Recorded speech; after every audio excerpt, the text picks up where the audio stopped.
Hey YouTube, what I have for you today is hopefully a successful installation of an RA-Tech NPAS unit, which stands for negative pressure air system, into a WE G39 series air nozzle. A couple things you'll need before starting this installation. One, you'll need to know how to remove the air nozzle and all of its components. I'll put a link up on the screen somewhere. I have a video where I did that, I demonstrated that earlier. Second thing I suggest looking over is the RA-Tech website's installation guide for installing this unit. Now you may think, well, why am I doing a video guide for something that's already out there? The guide that RA-Tech has out there is for their M14 rifle. So the first, maybe 75% of the guide is, you can just forget about it because it's just showing you how to take apart the M14 rifle. The last part of that guide is what you need, and that tells you how much you need to cut off for the actual modification. And I'll have that link in the description. So once you look over that, those two things, but the guide more specifically, you'll notice that RA-Tech tells you that you have to remove some weird number, it's like 1.7 something millimeters from the back half of the air nozzle. Now there's a lot of confusion as to how to make this cut, where do you measure from, and all that sort of stuff. So as you can see in front of you, I have two air nozzles right here. The one on top I have already tried the modification on, and I did not do it properly. It never worked the way it should, and it eventually broke. So now I've learned from my mistake. I have a brand new air nozzle down here. The entire assembly I got from eBay. It's like $20, some crap like that. And I looked over my mistake, and I looked over the guides and all the information online, and I have a better understanding now of how to make this cut and this modification so that everything will work properly. So let's get started. Before you even take it apart, here's what I suggest you do. Now I've already tried showing this on camera, and there's no way you're going to be able to see it. But look down the front part of the air nozzle, this bottom part where the nozzle meets the magazine.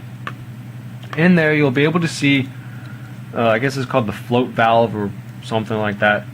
It's a little plastic piece. Just notice where it sits. I don't know if they can see that. You may or may not be able to see that, but if you have your air nozzle in front of you, then you should know what I'm talking about.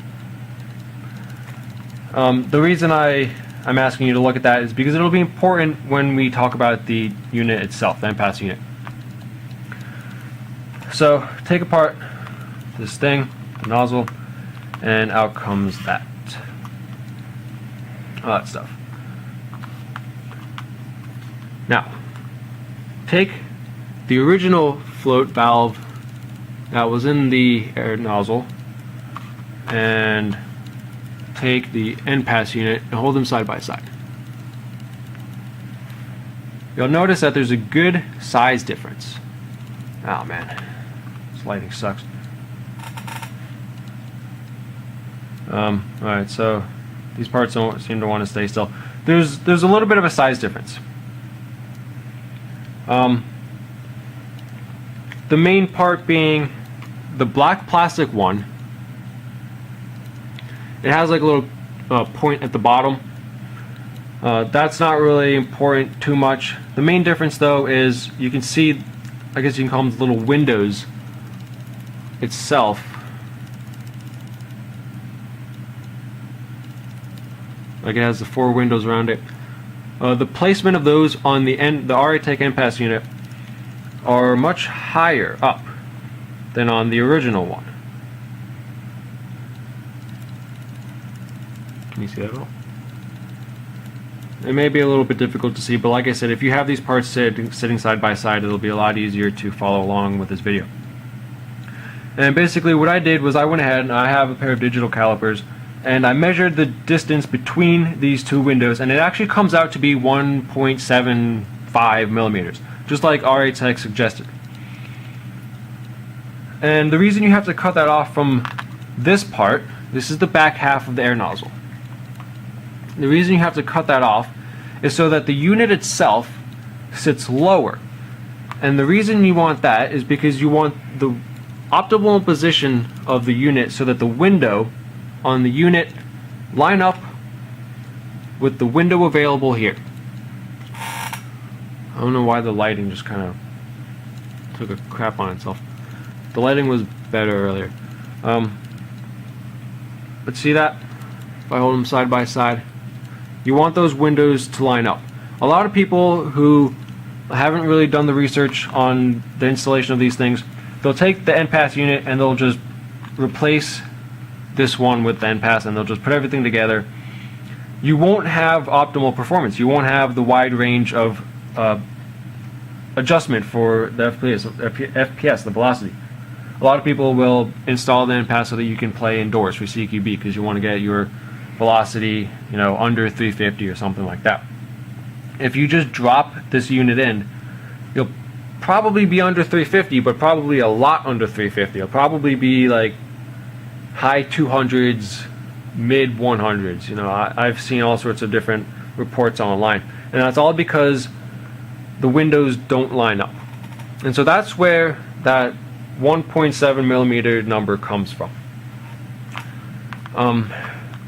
So now that I've cleared that up, hopefully you understand now why you have to make that cut, because don't start cutting things until you know why. Otherwise you're just blindly modifying and you'll make a mistake and then you have to buy the whole new air nozzle, and then that costs money and a lot of time. Damn it. Okay, so now I want to try to explain to you where to make the cut from, because I made a mistake the first time I did this. Now you may or may not have digital calipers with you. That's alright. The difference between 1.7 millimeters and 2 millimeters is very negligible.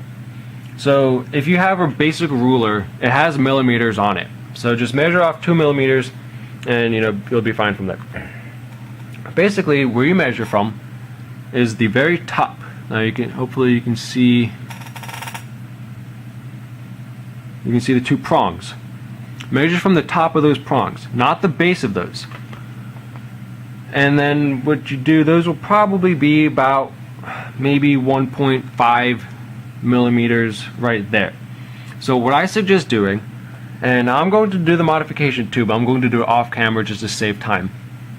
What you do is take those off first. Just shave them off completely, sand it, make it all nice, and then just stop there.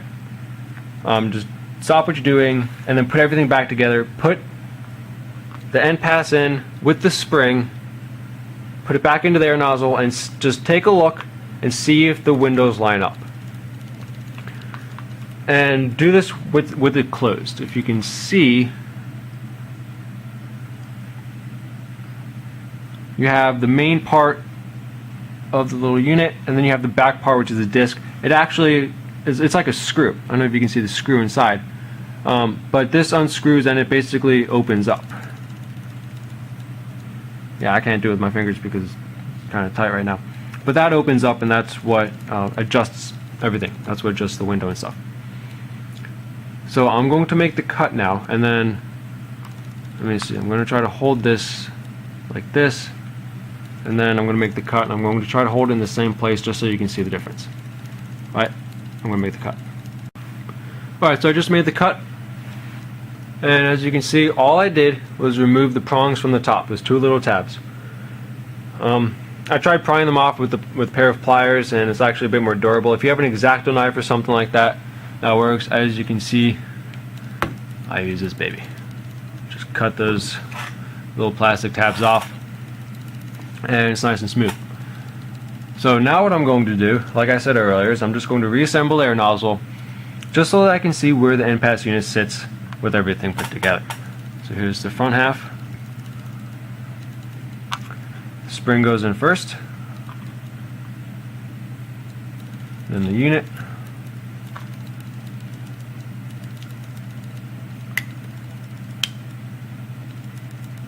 okay, and now you just look at it. And again, you're not going to be able to see this. You won't be able to see it the way that I'm seeing it, but mine is still a little bit too high. And that's to be expected. You'll probably have to take off a little bit more than just those two tabs. So now I'm going to open it again. And now you have to do further modification. Now I really don't suggest using a Dremel or any kind of rotary tool to modify this, only because you're going to end up taking off too much. My mistake when I originally did this was I did take a rotary tool and I lined it up and I measured where, the 2 millimeters, and I made the mark, and then I cut it. The disc for the rotary tool is, you're going to end up cutting too low, and then you have to end up sanding it and making it flat, and by the time you do all that, you've cut off the whole entire air nozzle. So what I suggest now is to just take some sandpaper, or I guess if you want to put on like the sanding tool on your Dremel or something, and just do it very carefully. Still, I suggest doing this by hand, whether it's with a file or something. Just remove a tiny bit more material.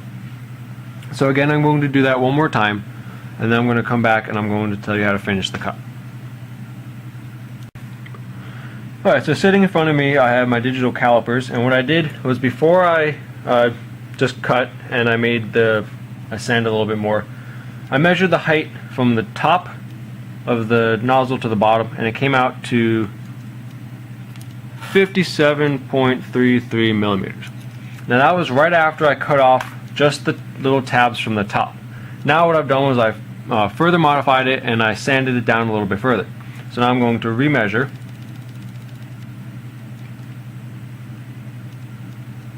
So now it is about 57.01, about 57.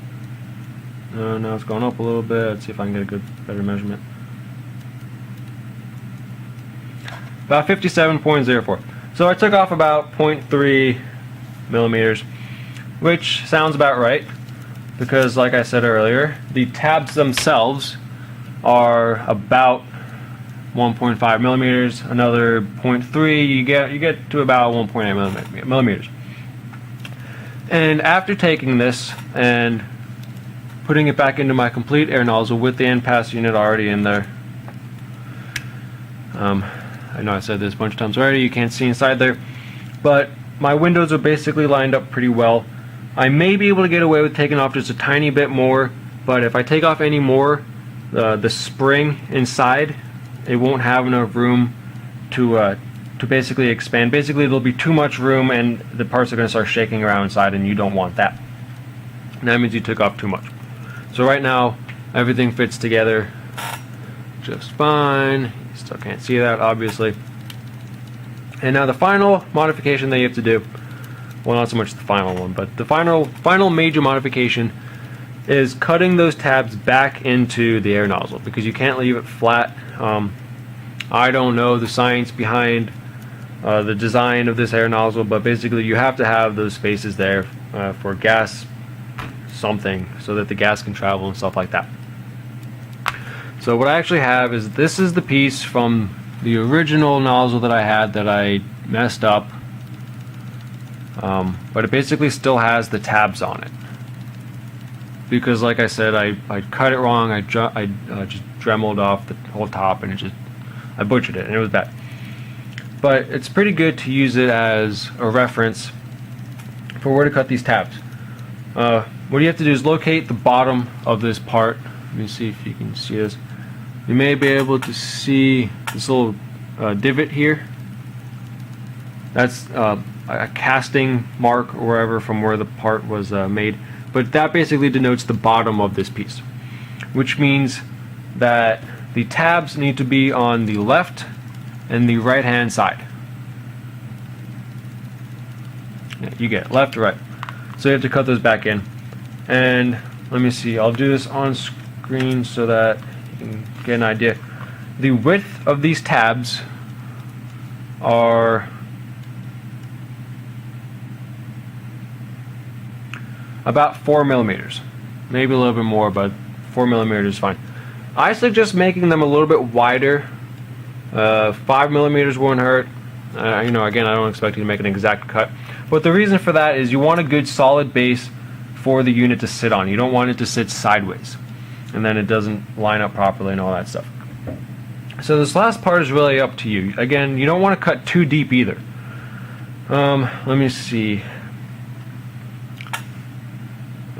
In the right light, you may be able to see the hole, you see the, I just passed it, the hole where the pin goes through. Right above that there's another little casting mark. It's a little dot. Basically what I suggest doing is cutting down to the top of that dot, maybe about halfway to that dot, and basically that's how deep you want to make these tabs, because you're basically cutting a new base into the air nozzle. I know it sounds a bit confusing, but you already have the height that you want, so what you have to do now is just reshape these little tabs, and that's the complicated part. Getting the height is easy, it's cutting these tabs in, and this is where you'll probably want to use a Dremel, but again, you want to do it very carefully, and it doesn't have to be as neat as the original one. You just have to get the basic design cut back into here. So again, I'm going to just off screen, I'm going to mark where I want to cut, and then I'm going to do the cut, and then I'll come back and I will show you what it looks like. So sit tight. And so here's what it looks like after the cut, when the modification is completely done. It took me a bit longer than I had expected, and it didn't come out quite as neat as I was hoping, but it should still work just fine. So you can see I have the little tabs cut in, and that's it. That's basically all you have to do. The only last small little thing to finish this installation is you have to look at the spring. And now I notice that not all springs are the same. I don't know if you can see, but the top part right here is flat or straight. It's not like curved part of the spring. That's because it was curved in facing the center. You just have to bend that out or cut it off. The only reason you have to do that is so that you can use the adjustment tool and you can, so it'll fit through the spring. With that being said, now I'm going to show you how to adjust the unit once everything's put back together, because I know the first thing I was wondering is how are you supposed to adjust it, because if you just take the adjustment tool and you just try to open or close the unit, it just spins. You can't see it, but it just spins around in circles. So you have to actually take something, put it in there, stop it from turning, and then you can open or close it like that if it wants to. It's not really working for me, but that's it. And I don't have a chronograph or anything, so I would show you how it adjusts, how the FPS adjusts. So I have the wide range of adjustment and stuff like that, but I don't have a chronograph, so I can't show you that, but it should still work nonetheless. And again, if you have any questions, just ask me and I'll see what I can do. I'll help you out if I can. Thanks for watching.